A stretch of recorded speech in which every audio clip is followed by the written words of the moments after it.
Hello and welcome to the Turkish History Podcast. Episode 16, Rainstones. So before we begin, I'd like to ask you to please like and review the podcast on Apple Podcast or Spotify or wherever you listen to this podcast. I've been told that it does actually help other people find it and it would mean something. Thank you very much for listening. Okay, so in preparing for this episode, I started looking back through what we've covered so far, and I've come to realize that you can actually break this podcast up into informal seasons of a sort. Season 1 consisted of episodes 1 through 8 and covered the origins of the Turks and the great pre-Islamic Turkish states, the First and Second Turkish Khanates. Season 2 consisted of episodes 9 through 15 and covered the rise of Islam and how the Turks came into the Muslim world. It ended with the Battle of Talas and the An Lushan Rebellion in China, following which the Turks, at least the Turks that we care about, definitively broke away from the orbit of Chinese civilization and entered into the world of the emerging Islamic civilization. So that makes this episode the start of an informal Season 3. And this season, for lack of a better word, will essentially cover the history of the Turks within the Abbasid Caliphate and the background to the rise of the Seljuks, the next great Turkish state, and the Turkish state that would open the doors of Anatolia to the Turks. So before we begin, I'd like to set out the basic course of what we're going to cover for the next 6 or so episodes, what this informal Season 3 is going to look like. I'm going to start in this episode by explaining the contours of the steppe world that emerged in the aftermath of Talas and the An Lushan Rebellion, and we're going to welcome onto the stage our heroes, the Oghuz Turks.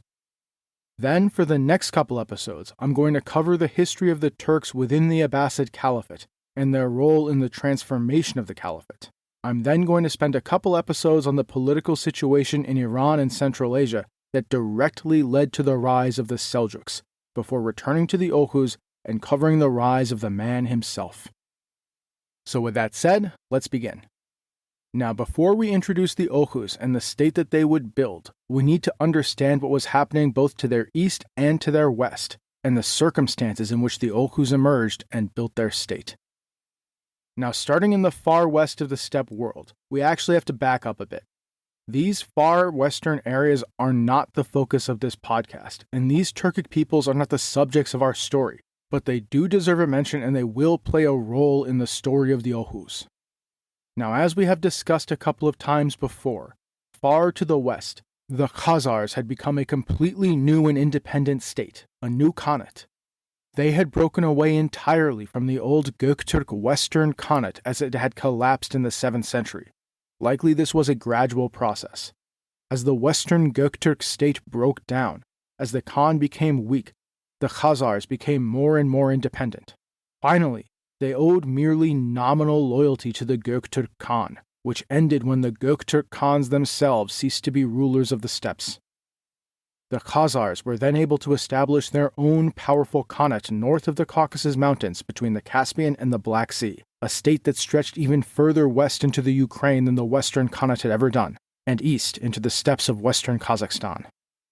The Khazar state borrowed heavily from the structures of the Göktürk Khanate, and was even led initially by a branch of the Ashina family. But most of the Khazar elite spoke an Oghuz Turkic language, a member of the language family that had spread west prior to the rise of the Göktürk, and that was long sundered from the other Turkic languages and dialects. Religiously, the elite adopted Judaism, differentiating themselves both from the Muslim Arabs and from the Christian Byzantines. Unfortunately, as is basically always the case whenever anyone mentions Judaism, vicious anti-Semitic conspiracy theories have arisen due to the Khazar elite's adoption of Judaism. So I'm not going to repeat them because they really don't deserve repetition or credence, but you should know that they have arisen, particularly in the 19th century. The Khazar state became powerful and engaged in frequent wars with both the Arabs and the Byzantines across the Caucasus Mountains. At the same time that Suluk was fighting the Umayyads, the Khazars were also engaged in constant war with the Umayyad Caliphate, including invading deep into Armenia and Iran multiple times. Even further to the west, the establishment of the Khazar Khanate drove the Bulgars, another Oghuz Turkic confederation, out of the southern Russian and Ukrainian steppes in the 7th century. Just as the rise of the Göktürk centuries earlier had pushed the Avars in front of it like a wave, so too did the rise of the Khazars drive the Bulgars from the steppes. But instead of going to modern-day Hungary like the Avars, as you might have guessed from the name, the Bulgars were driven into what is now Bulgaria.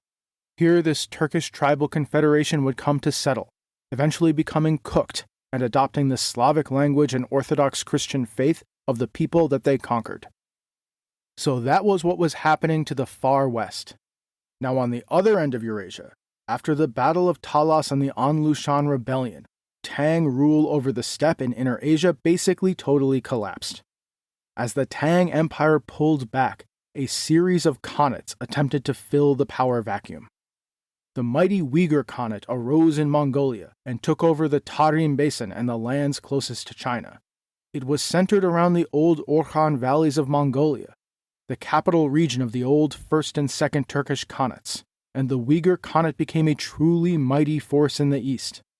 They even built a capital city in Ötüken, the holy land of these first great Turkish states, setting themselves up as the inheritors of this tradition of Turkish statehood.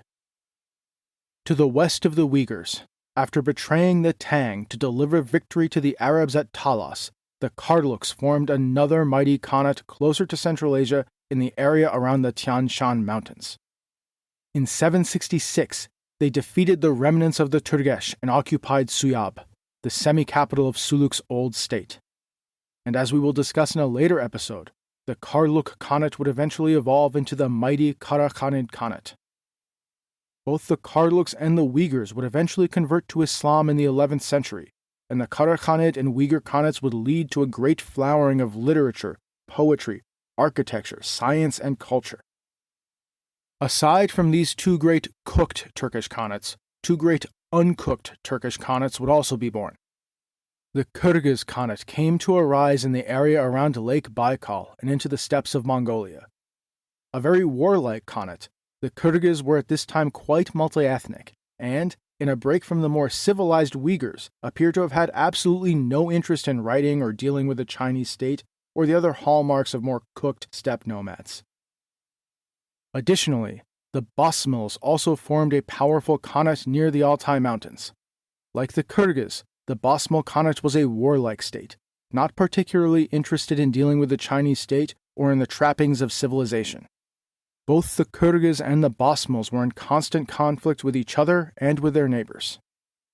Now, critically for our story, the collapse of Tang authority on the steppe and the rise of these new Khanates caused immense dislocation in the steppe world of the east. Power struggles erupted as these new Khanates struggled to fill the power vacuum in the east. The collapse of general security also inevitably resulted in an increase in brigandage, pillage, and raiding. This was a time of chaos, violence, conflict, and war. And in the ever-fluid world of the steppe, some peoples would inevitably try to flee such chaos and violence. And it was in this environment of instability and violence that the main characters of our story enter the stage. Ladies and gentlemen, it is time to finally introduce the Oghuz Turks, the Turkish people whose descendants would make the long trek to Anatolia. Because it is here, on the steppes around the Syr Darya River, northwest of Tashkent, between the Karluks to the east and the Khazars to the west, smack dab in the middle of Central Asia, that the Oghuz Turks would emerge and go on to found their first state, called by historians the Oghuz Yabgu State. And this state would eventually come to produce a man named Seljuk. Now, the exact origins of the Oghuz Turks are somewhat unclear. We know for sure that the Oghuz Turks originated to the east of the lands of Central Asia that they would come to dominate after the Battle of Talas and the An Lushan Rebellion. There's a couple of reasons to think this. Firstly, there are some linguistic features of the Oghuz languages that suggest that the original Oghuz dialect of Old Turkish arose in the east, not in Central Asia. Secondly, the Muslim written sources all state very clearly that the Oghuz migrated to Central Asia from the east sometime after the Battle of Talas. For example, The historian Ibn al-Athir says that they came from somewhere near Mongolia in the days of the Abbasid Caliph al-Mahdi, whose reign began in 775, that is 25 years after Talas. He wrote, "The Oghuz are a tribe which migrated from the borderlands of the most distant part of Turkestan to Central Asia in the days of al-Mahdi." Thirdly, Turkic tradition recorded later during the Islamic period also places the origin of the Oghuz peoples to the east of the Central Asian lands that they would come to settle in. One such Turkish source places the Oghuz homeland squarely in what is now Kyrgyzstan, and says, "The eastern border of the Oghuz was Issyk-Kul and Almaluk. The western border was Sayram and the Kazkurt mountain. The northern border was Ulu-Dagh and Karachagh, where copper is mined. The southern border was the mouth of the Syr Darya. This land, today's Kyrgyzstan, was the land of the Turgesh, and was then taken over by the Karluks after the Battle of Talas." Now, as the Oghuz came from the east, there has been a lot of speculation that they were in fact the powerful Doghuz-Oghuz confederation within the Second Khanate. When the Göktürk inscriptions were first deciphered in the 19th century, scholars immediately jumped at the references in them to the Doghuz-Oghuz and to the Oghuz and said, aha, these must be the same Oghuz who would later move west and whose descendants would become the famous Oghuz Turks that we know. But modern historians are much more unsure about this. Remember that the word Oghuz actually just means tribe in Old Turkish, and thus it is a name that has popped up in a variety of tribal confederations to date. There were the Uch Oghuz in the first Khanate, meaning the 3 tribes, and then there's the Doghuz Oghuz of the second Khanate, meaning the 9 tribes. Now, some historians still hold to the original view, that the Oghuz Turks that we care about are the same Doghuz Oghuz or just the Oghuz from the Second Khanate, who then migrated west after the Battle of Talas and the An Lushan Rebellion. Some historians think that maybe there was a pre-existing Oghuz tribal group that then split into 2 during the division of the First Göktürk Khanate into east and west, with some of the Oghuz Turks moving to the east to become the Doghuz Oghuz and others becoming subordinate to the 10 Arrows in the west. And maybe it was from those western Oghuz that our Oghuz Turks came. Others think that there's just no relation at all, and this is all just a coincidence with the names. I think that there's one pretty good piece of evidence in favor of, at best, a very loose relationship or even no relationship, which is that there is a medieval Islamic source called the Hudud al-Alam, which lists in passing the Doghuz Oghuz and the Oghuz as 2 separate peoples. It probably would not do that if they were one group or one people. But after reading, I think, substantially all of the research done on this topic, I think there's just no way to know for sure what the relationship really was here. But in all likelihood, it was at most a very attenuated connection. So that's sort of all we know for sure about the origin of the Oghuz Turks. And unfortunately, the story of their migration and the foundation of the Oghuz Yabgu State is equally lacking in sources and is shrouded in mystery. So what I'm going to do now is basically set forth what I think is the most likely story of the early history of the Oghuz and the founding of their state, based on the sources that we do have. Again, this is all very speculative, and large portions of it may be wrong. Indeed, large portions of it probably are wrong. It's just what I think is the most likely story based on the incredibly thin evidence that we have. The Oghuz Turks began as one of the component tribes of the First Turkish Khanate. They spoke a dialect of Old Turkish that arose in the east that would eventually become the Oghuz Turkic languages, and they primarily lived in what is now Mongolia. They were therefore subjects of the Eastern Khanate, not the Western Khanate. During the late 7th century, as the Tang hegemony over the steppe began to slip, and as revolts of the Eastern Turks led to the establishment of the Second Khanate, a group of Oghuz migrated from their eastern homelands to the west. Meanwhile, some of their cousins stayed in the east and became the famed subjects of the Second Khanate. During the early years of the 8th century, the Oghuz who had left their homelands came to dwell in the area around Issyk-Kul in modern-day Kyrgyzstan. There are fleeting references in the Tang records to the so-called Gusu Turks near Lake Issyk-Kul, and the Tang noted that they were not among the elite of the tribes of the 10 Arrows.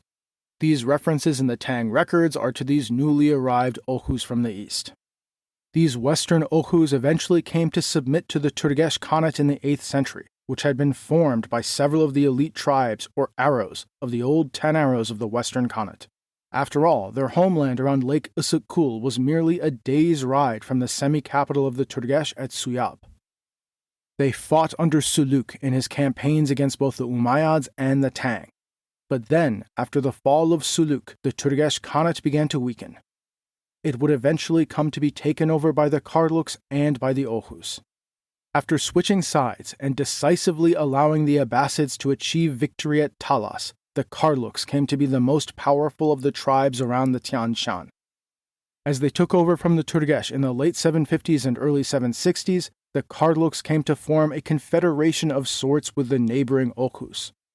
But the Karluks were clearly on top, whereas the Oghuz were the junior partners. Following the old left-right division of Turkish steppe rule, the Karluks not only took the title of Khan, but became the senior left-wing Yabgus of the Confederation. The Oghuz, meanwhile, took the junior right-wing Yabgu title, which they would carry forward when they founded their new state. Of course, as with all steppe confederations, the Oghuz quickly came into conflict with the senior wing of their new confederation. This became worse as the Karluks continued to strengthen. Eventually, an all-out civil war broke out between the two wings of the confederation, between the Oghuz and the Karluk Yabgus. The Oghuz were decisively defeated, and they fled their new homeland around Ussukul to move even further to the west, to escape from the growing might and the vengeance of the Karluks.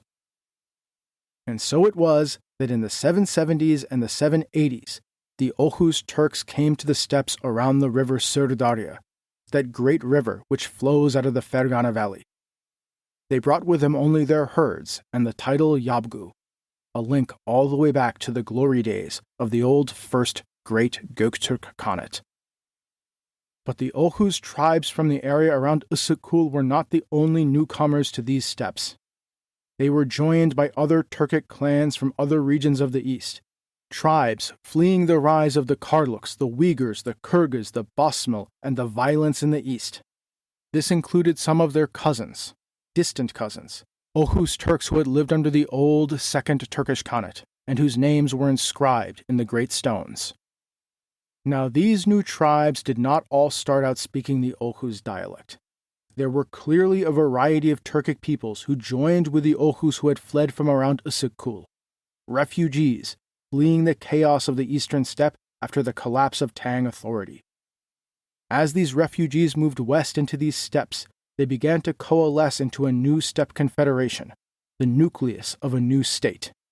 The Oghuz tribes from Ussukul formed the leadership, the core of this new confederation, and it would be this confederation that would go on to found the Oghuz Yabgu State. But the land around the Syr Darya River was not empty. An Aoric Turkic people called the Pechenegs lived in the region. Now the Pechenegs had been part of the original westward expansion of the Turks that had occurred all the way back during the Hunnic expansion nearly 400 years earlier, and they had very likely been living in the region ever since. They submitted to the Western Göktürk Khanate, but after the Western Khanate fell to the Tang, they once again became independent, though they never really formed a large or sophisticated state. The arrival of the Oghuz in their lands quickly led to conflict and war. Though the sources are muddled, and many of them are recordations of Turkish oral traditions written at least 100 years after the event, it is apparent that the Oghuz were not initially successful. It appears that they suffered a series of defeats at the hands of the Pechenegs, before finally overcoming them during the reign of a leader named Oghuz Khan, likely sometime in the late 8th century and early 9th century. But it's also, I think, probable that Oghuz Khan is an invented figure, so who knows what really happened. Now, while we don't know how the Oghuz overcame the Pechenegs, we do have some sparse clues in the sources. There's a weird little story in one of the Islamic histories about the Oghuz, the history of Rashid al-Din, which says that while the Pechenegs were at first victorious in their wars with the Oghuz were able to overcome them through stealing away the Pecheneg women, who preferred the handsome Oghuz men to their, quote, dog-faced Pecheneg husbands. Now I can assure you that that is a source not written by a Pecheneg. Also, I think that we can safely say that that story is at best an invention, at worst a post hoc justification for mass rape. More concretely, there are references in some of the Byzantine and Islamic sources to an alliance between the Khazars and the Oghuz to defeat the Pechenegs. There is one reference by the Byzantine scholar emperor Constantine Porphyrogenitos to this conflict. The emperor wrote, "Originally, the Pechenegs had their dwelling on the river Atil, and likewise on the river Gech, having common frontiers with the Khazars and the so-called Oghuzes. But 50 years ago, the so-called Oghuzes made common cause with the Khazars and joined battle with the Pechenegs and prevailed over them and expelled them from their country, which the so-called Oghuzes have occupied to this day." There is also a reference in the history of Al-Masudi saying that the reason for the migration of the Pechenegs was that wars and raids occurred between them, the Oghuz, the Karluks, and the Khimeks around the Sea of Jojan, meaning the Caspian Sea. And indeed, this seems to be the most likely story, that the Khazars saw that these new arrivals from the east were a way to defeat their neighbors, and so together they overwhelmed the Pechenegs. See, the Pechenegs and the Khazars had a very tense relationship, which had become increasingly violent by the late 8th century. The famous Arab chronicler and traveler Ibn Fadlan wrote, "The Khazars, in the past, built trenches around themselves in fear of the Pechenegs and other peoples that border on their country." We also have a reference from the Byzantine chronicler John Skylitzes that the Khazar fortresses at a place called Sar Kel were built as a staunch bulwark against the Pechenegs.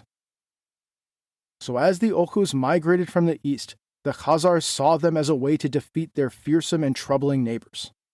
Now after their defeat at the hands of the Oghuz and the Karluks, the Pechenegs would then flee to the west, through the lands of the Khazars, across Ukraine, and through the Balkans, ultimately coming to the territory of the Byzantine Empire. This would start a centuries-long relationship between the Pechenegs and the empire, one that included revolts and alliance, peace, war, friendship, enmity. Indeed, the Pechenegs would come to face off against the Oghuz yet again, when the descendants of Seljuk invaded Anatolia and met the Byzantine army at a place called Manzikert. But we're getting a bit ahead of ourselves there. Regardless, with the Pechenegs now defeated and driven off, the steppes between the Khazar Khanate to the west and the Karluk Khanate to the east were now the territory of the Oghuz. And it was here, following this victory over the Pechenegs, that the newly formed Oghuz Confederation began to establish a real state, the Oghuz Yabgu State, and indeed began to create their own culture and identity. It was really here, through the struggles with the Pechenegs, the flight from their original homes in the east due to the rising tension and conflict on the eastern steppe, the struggle in these new western lands to find a homeland, that the Oghuz ethnos emerged. The dialect of Turkish spoken by the tribes from Usyk and by some of the other refugees from the east became the common language of all of the Turkish tribes of this new tribal union. The other dialects of Turkish spoken by the other tribes in the Confederation disappeared. Thus the distinctive language, customs, beliefs, legends, and rituals of the Oghuz began to emerge. According to tradition and legend, it was under Oghuz Khan's son and heir, likely named Belkik, that the Oghuz established the city of Yenikent, or New City. This city would serve as something like their capital, though city and capital are both probably a bit grandiose terms for what was in all likelihood nothing more than a scattering of buildings surrounding a small fortress on the steppe, and which probably would have only been occupied for part of the year. For the rest of the year, the Yabgu would have stayed on the move, traveling around the steppe in the nomadic circuits typical of the Turks. It was also around Belkik that the legend of the Rainstones emerged, one of the first truly Oghuz legends. According to Ibn Fadlan, Belkik related that one of his ancestors became enmeshed in a quarrel with his father and left to roam the steppe and plunder where he could. While roaming over the steppe, he came upon a holy mountain, a mountain imbued with the great mystical powers in the shamanic tradition of the steppe.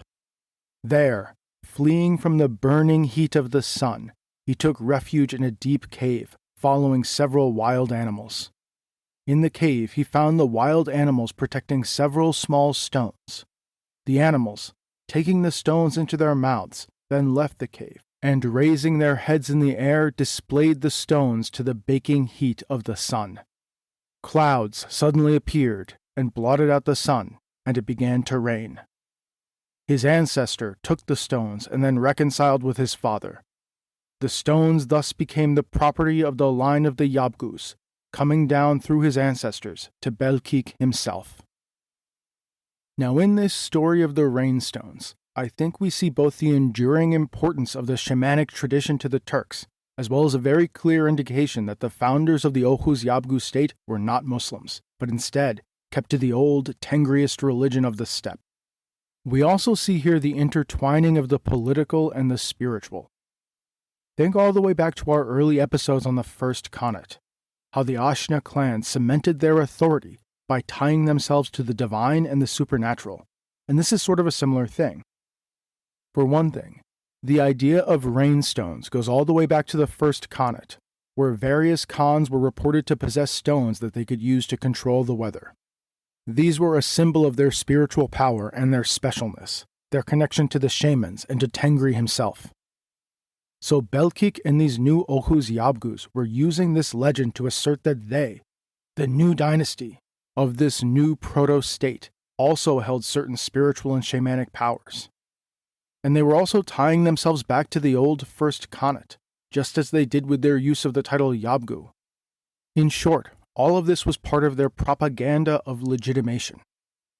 But just as importantly, the emergence of common legends and myths was part of the emergence of the Oghuz as an ethnos, as a people, not merely as a political confederation. As the Oghuz dialect spread among the tribes and replaced the other Turkish dialects, as the people came to share the same stories, the same myths, the same legends, they came to emerge as a people. And this ethnogenesis was of course deeply tied to the broader political project. The unification of the people was connected to the building of the state. So what was the nature of the state that the early Oghuz built? Well, like prior steppe confederations we've discussed, it was a confederation of several tribes. Based on the writings of 3 separate Muslim historians and geographers, there were somewhere between 22 and 25 tribes. We don't know the origins of these tribes, but certainly some came from the original Usuk-Kul Oghuz, while others were Turkic tribes fleeing the chaos of the east, while certainly at least some of them were descendants of the original Pecheneg and other Oghuric Turkic tribes who inhabited the region. According to one of the Muslim authors, Rashid ad-Din, the senior tribes were all descended in various ways from the enigmatic and probably mythical Oghuz Khan. But this is certainly an invention of a later date, post hoc myth-making, connected to the consolidation of political power by the elite tribes and the ethnogenesis of the Oghuz as a single people. Indeed, the names of the tribes suggest that they were originally of different Turkic origins, some Pechenegs, some Karluk, some Khalaj, some Oghuz. And in the end, they all just adopted the Oghuz dialect as part of the formation of the Oghuz cultural identity and the ethnogenesis process. As with all steppe confederations, at the top of the confederation were a series of leading tribes, a leading clique, if you will. Most important was the Kanuk tribe, into which Seljuk would be born. The other leading tribes were the Salar tribe, the Bayındır tribe, and, crucially for our story way down the line, the Kayı tribe. Because it would be into the Kayı that a man would be born in northwestern Anatolia in the year 1258 named Osman, which was rendered into Latin as Ottomanos. As far as state structure goes, the Oghuz Yabgu State was far less sophisticated than either the first or second Turkish Khanates. There is, for example, no indication at all of a Chinese or Persian or Arab-style bureaucracy staffed by talented foreigners. We don't even have proof of literacy, let alone massive inscription stones. But the state was also more developed than the traditional steppe confederations. For example, it seems to be relatively sophisticated when compared to the Turgesh under Suluk or the contemporaneous Kyrgyz Confederation. The Muslim traveler Ibn Fadlan traveled through the lands of the Oghuz Yabgu State, and he reported that aside from the Yabgu, there were a variety of other offices of state.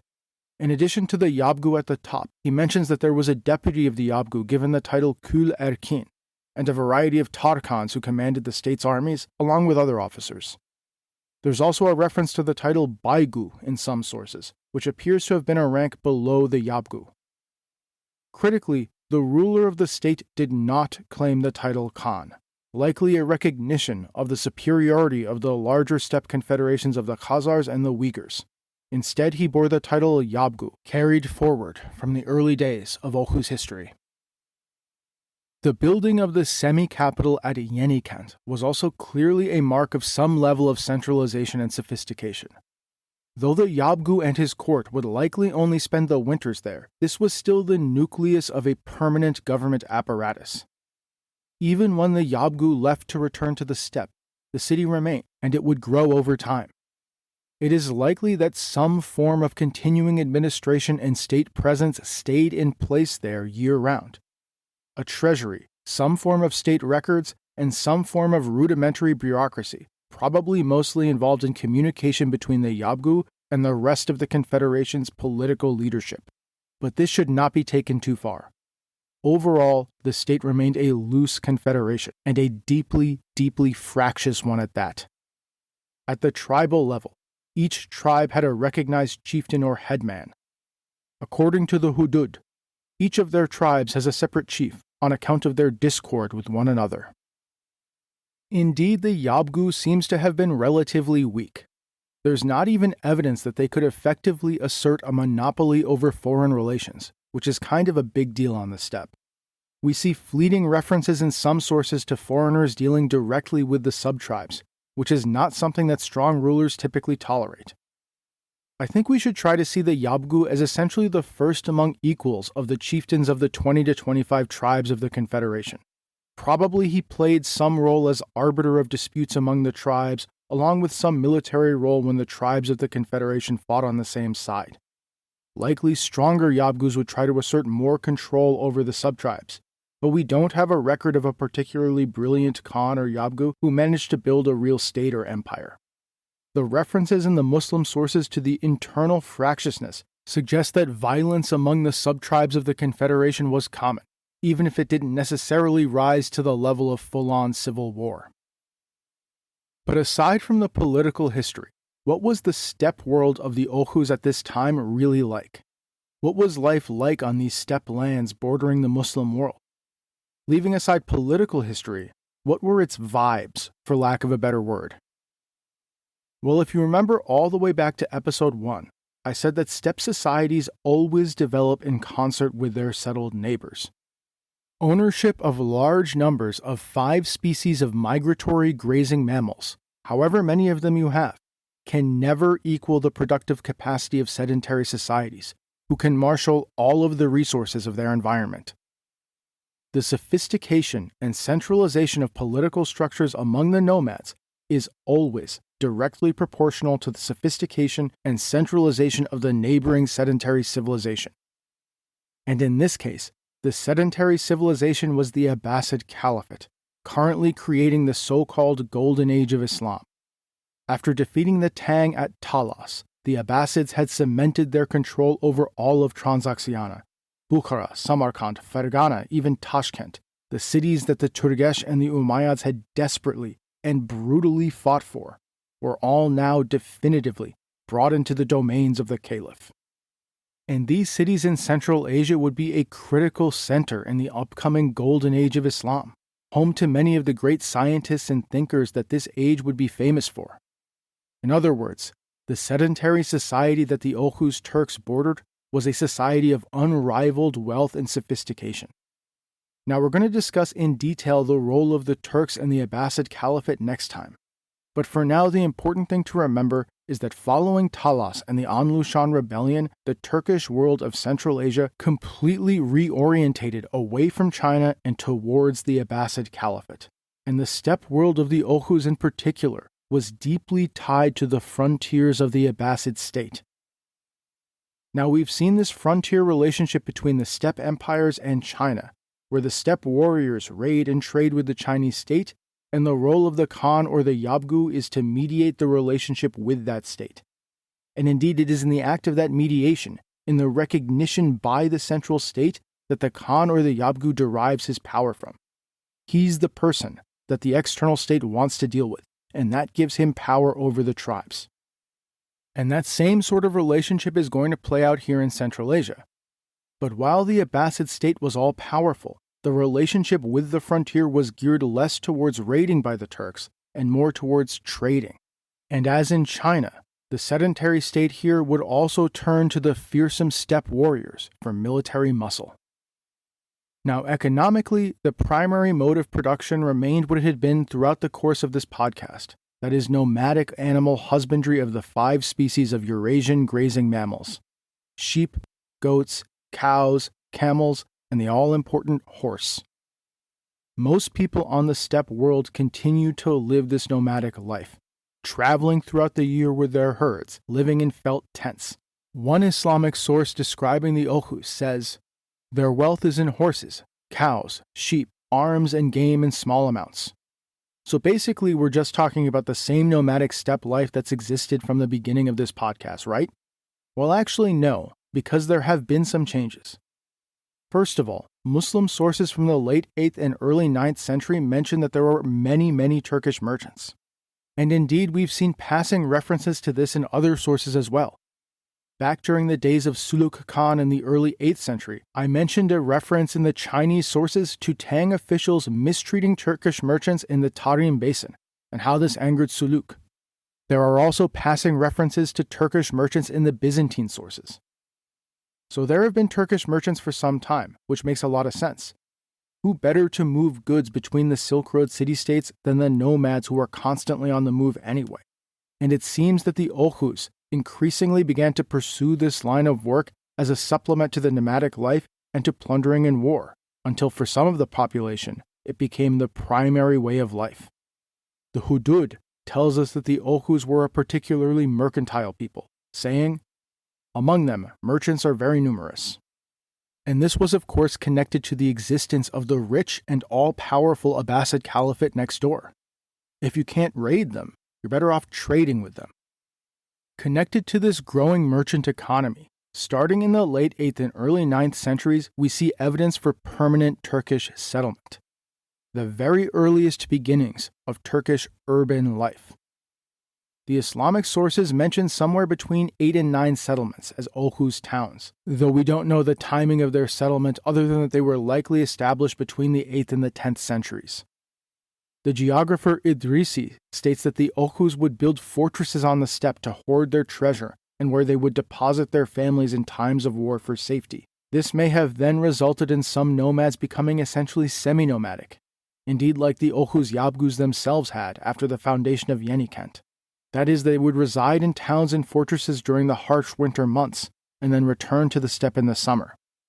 While for some people, those summer sojourns to the steppe became shorter and shorter, until eventually they ceased to be nomadic at all. They gave up the nomadic lifestyle, and some even began to grow crops. There was probably a large overlap between the merchant population and the now sedentary population. Picture successful merchants slowly ceasing to live the nomadic life, and instead only heading out to the steppe for their trade missions. With the wealth from trade, they could then afford to settle down and live in the cities and towns, live in comfortable houses instead of felt tents, which was probably a huge improvement, especially in the winter months. Archaeological expeditions at the Oghuz Yabgu capital of Yenikent have yielded some clues about Turkish urban life at this time. Unfortunately, the manner of building on the steppe has not left a lot of archaeological evidence. With the exception of fortresses and some other large buildings, most buildings were essentially made of adobo and mud bricks, which erode very quickly to nothing. Nevertheless, archaeological digs at Yenikent have uncovered a variety of pottery and metal goods, in addition to what appears to be the ruins of a metalworking shop. So we should also imagine potters, metalworkers, weavers, and all of the other craftspeople typical of early medieval and late antiquity Central Asia. Now, likely some of these people were formerly nomadic Turks who had settled down and had begun to live the settled life, but by no means was this everyone. Some of these people in early Turkish urban centers were also sedentary people beginning to speak Turkish and adopt the Turkish identity. This is going to become an increasingly important theme to the story when we finally get to Anatolia. Turkification, the process by which the native population begins to adopt the language and identity of the steppe nomads. While we don't really have explicit references to Turkification at this time, there are indications that it was occurring, references in Persian and Arabic sources to Turkish millers and farmers, and so on. Why would nomads be growing wheat and turning it into flour? That's basically the opposite of what being a nomad is. And while it is certainly possible that a formerly nomadic Turk could learn how to farm and mill flour, it's more likely that these were existing groups of people who then began to speak Turkish, initially as a second language to deal with their nomadic or semi-nomadic rulers, and then in a couple of generations as a first language. Additionally, we know from the sources that the Turks would also acquire skilled non-Turkish slaves in raiding, war, and then just through buying them in trade. It's very possible, indeed likely, that many of the metalworkers and weavers in the capital of Yenikent were non-Turkish slaves acquired for these skills. Well, these slaves would then of course go on to learn Turkish to serve their masters, and their children would learn Turkish as well. If they were manumitted or purchased their freedom, they might stay on in their new home, and thus further contribute to the sedentary, non-nomadic Turkish population. But Turkification was not uniform or universal. To this day, the Silk Road cities contain large numbers of Persian speakers, and it should always be remembered that our notions of ethnic identity, which are inherited from 19th century European nationalism and are heavily connected to language, don't necessarily map onto the past. We have no idea how these settled peoples who were starting to speak Turkish saw the act of learning the language and eventually speaking it as a native language. We don't know if they saw themselves as Turks or if they were seen as Turks by others. Now, as we said earlier, the vast majority of Turks still lived the nomadic life. The urban population was a very small minority, but there were still enough of them that they were noted in the Islamic histories and sources. Al-Masudi, for example, notes that there were both nomadic and settled Oghuz living in the Oghuz Yabgu State. And while this urban group was small, it would continue to grow, both in size and in power. Eventually, as we will come to see under the Seljuks, the leaders of the Oghuz would eventually come to settle in cities, which would lead to tensions between the settled Turks and those who kept the nomadic life. Religiously, the steppe world remained dominated by shamanism and Tengriism.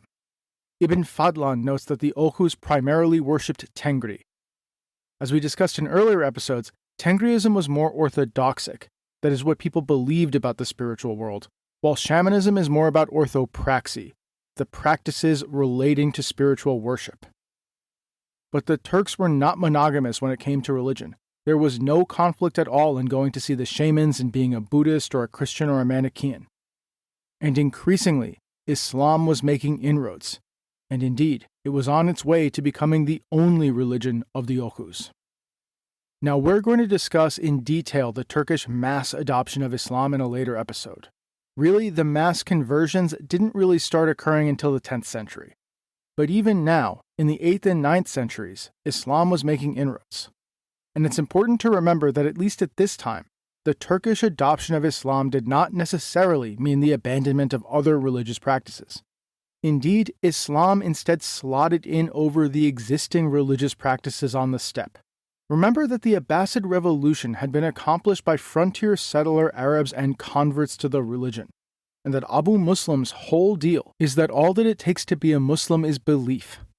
In essence, the recitation of the Shahada and the belief in its principle that there is no God but God, and Muhammad is the messenger of God. This stood in stark contrast to the Umayyad formulation, which grew out of an idea of Islam as the faith of the Arabs, and saw being Muslim as requiring not just belief, but on some level a knowledge of Arabic and the Islamic tradition and adherence to an Islamic set of practices.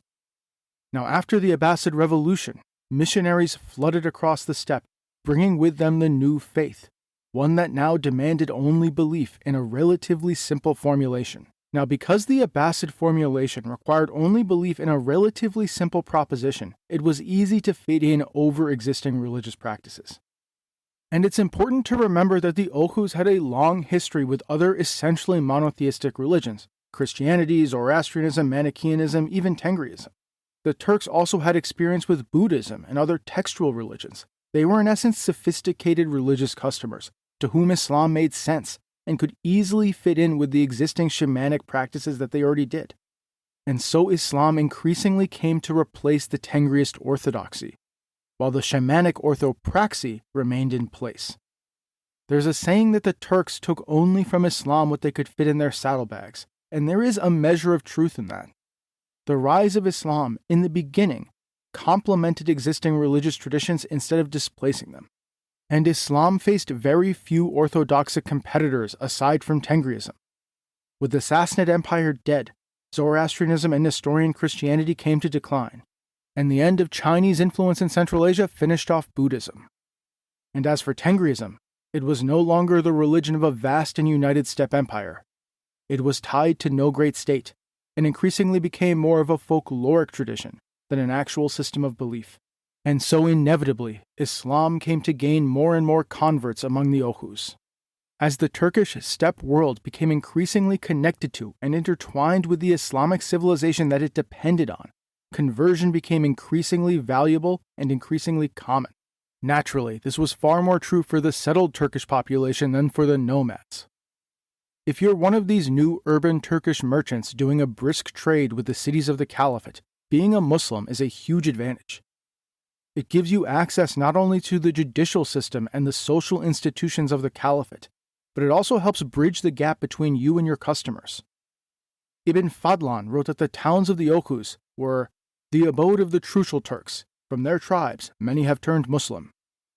But even on the steppe, Islam began to make inroads. The sources do give some indication of conflict between Oghuz tribes arising over religious differences between the Muslim converts and the believers in the old faith of Tengriism. But these conflicts seem pretty limited in the 8th and 9th centuries, and in any event, not much different than the other conflicts between the quarrelsome Oghuz.